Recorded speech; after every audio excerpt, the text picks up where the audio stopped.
ආයිබෝවන්. ස්වාධීන වෙනවා කියන්නේ ඇත්තටම මොකක්ද? මේක ගොඩක් දෙනෙක් හිතන ප්‍රශ්නයක්.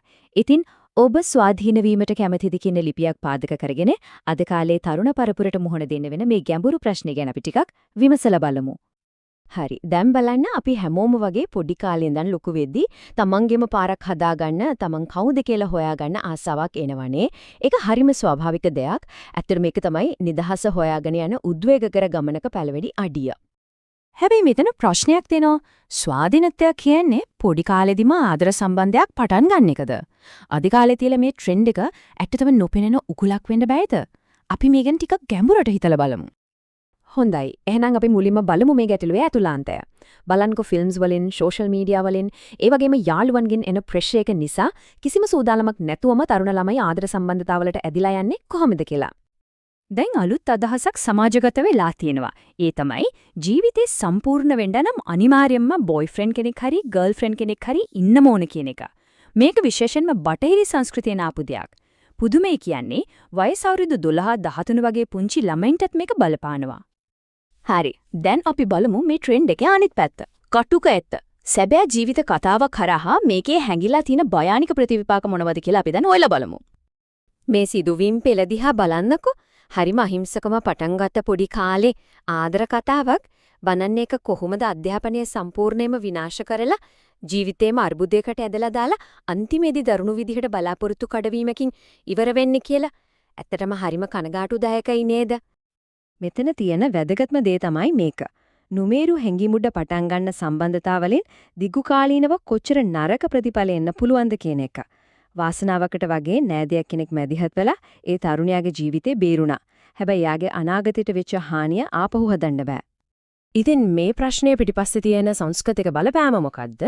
හොඳයි, තරුණ කාලයට එළඹෙන එක ගැන තියෙන එකිනෙකට සම්පූර්ණයෙන්ම වෙනස් අදහස් දෙකක් අතර තියෙන පැහැදිලි වෙනස මොකද්ද කියලා අපි දැන් බලමු. මෙතන පැහැදිලිවම පේනවා ඒ ප්‍රවේශ දෙක අතර තියෙන ලොකු වෙනස. එක පැත්තකින් තියෙන්නේ බටහිර මොඩෙල්ය, අනිත් පැත්තෙන් ධාර්මික පරමාදර්ශය. බලන්දකෝ මේ දෙකේ අරමුණුයි අන්තිමේදී ලැබෙන ප්‍රතිඵලයි කොච්චර වෙනස්ද කියලා. මේ උපුටා ගැනීමෙන් පේනෝ සමහර සමාජවල තියෙන පීඩනය කොයි වගේද කියලා. ඒ කියන්නේ තරුණ ළමයෙක්ට පාර්ට්නර් කෙනෙක් නැත්නම් ඒක ලෙඩක් විදියට තමයි සලකන්නේ. මානසික සුවයට ආදරය අත්‍යවශ්‍යයි කියලායි ඕන් හිතන්නේ. ඉතින් මේක අභ්‍යන්තර සංවර්ධනය ගැන හිතන අදහසට වඩා කොච්චර වෙනස්ද? හොඳයි, ප්‍රශ්නේ ඒක නම් මොකද්ද විසඳුම? මේ මූලාශ්‍රයෙන් යෝජනා කරනවා තෘප්තිමත් ජීවිතයක් හදාගන්න මීට වඩා වෙනස් ගොඩක් ශක්තිමත් පදනමක් ගැන. බලන්න පිටතින් පේන සම්බන්ධකම් වලට වඩා හොඳ අධ්‍යාපනයක්, ඉන්ද්‍රිය සංවරයක් වගේ Tamanගේ ඇතුළතින් වර්ධනය කරගන්න ගුණාංග තමයි ඇත්තටම සාර්ථක ජීවිතයකට ශක්තිමත් අඩිතාලමක් දාන්නේ. මේ විසඳුමේ හරයම තියෙන්නේ ධර්මය වගේ සදාචාරාත්මක ඉගැන්වීම් වල. මේවා වයසකයට විතරක් තියෙන දේවල් නෙමෙයි. වයස් ભેදයක් නැතුව අර්ථවත් ඒ වගේම ඕනම ප්‍රශ්නයකට මුහුණ දෙන්න පුළුවන් ජීවිතයක් හදාගන්න මේවා ප්‍රායෝගිකවම උදව් වෙනවා. මෙන්න තවත් වැදගත් දෙයක්. උපාධි, සල්ලි වගේ දේවල් කොච්චර වැදගත් වුණත් දරුවෙක්ගේ හිතේ තියෙන සාමයයි ස්ථාවර බවයි හදන එක දෙමව්පියන්ගේ ලොකුම වගකීමක්. හැබැයි ඉතින් අද තියෙන කාර්යබහුල ජීවිතයක මේ වැදගත්ම දේ මගහැරෙන්න තියෙන ඉඩකඩ වැඩි.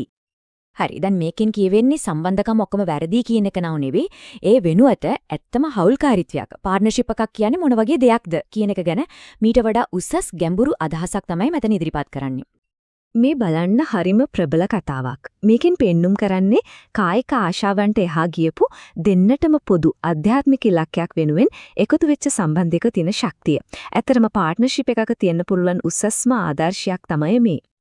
මෙතන තියෙන්නේ සදාකාලික බැඳීමක් ඇති කරගන්න හරිම ප්‍රායෝගික උපදේශයක්. ඒ කියන්නේ මේ බැඳීම රඳා පවතින්නේ తాවකාලිකව ඇතිවෙන ආකර්ෂණය මත නෙමෙයි. ශ්‍රද්ධාව, ශීලය වගේ දෙන්නම එකට එකතු වෙලා හදාගන්න අභ්‍යන්තර ගුණධර්ම මතයි ඒක රඳා පවතින්නේ. ඉතින් අන්තිමට තීරීම තියෙන්නේ අපේ අතේ. අපි ඇත්තටම වටිනාකමක් දෙන්නේ මොකටද කියලා දැනුවත්වම තීරණය කරලා ඒ පාරේ යන්න තමයි මේ මූලාශ්‍රයෙන් අපිව දිරිමත් කරන්නේ. මේ විග්‍රහය අපිව පොඩ්ඩක් නවත්තලා හිතන්න පොළඹවනෝ නේද? ඇත්තටම කෙනෙක්ට දෙන්න පුළුවන් වටිනාම තෑග්ග මොකද්ද? දවස් කීපයකින් පරවෙලා එන මලක්ද? නැත්නම් ජීවිත කාලෙටම මං පෙන්වන ප්‍රඥාවද? මේ ඉගැන්වීමේ හරය තමයි තමන් ගැන විශ්වාසය තියන්න ඕන කියන එක. ඒ කියන්නේ ඇත්තම සතුටයි පිරිසිදුකමයි එන්නේ පිටින් නෙවෙයි Tamanගේ ඇතුලෙන්මයි කියන එක තමයි මේකෙන් අපිට මතක් කරලා දෙන්නේ. ඉතින් අවසාන වශයෙන් අපි හැමෝම අපෙන්ම අහගන්න ඕන ප්‍රශ්නයක් තියෙනවා. තමන්ගේ ජීවිතේට වෙන්න පුළුවන්. නැත්නම් තමන්ගේ දරුවන්ගේ ජීවිතේට වෙන්න පුළුවන්. මුළු ජීවිත කාලෙම නොසැලී ඉන්න පුළුවන් වෙන්න අපි හදන්නේ මොන වගේ ශක්තිමත් අඩිතලමක්ද?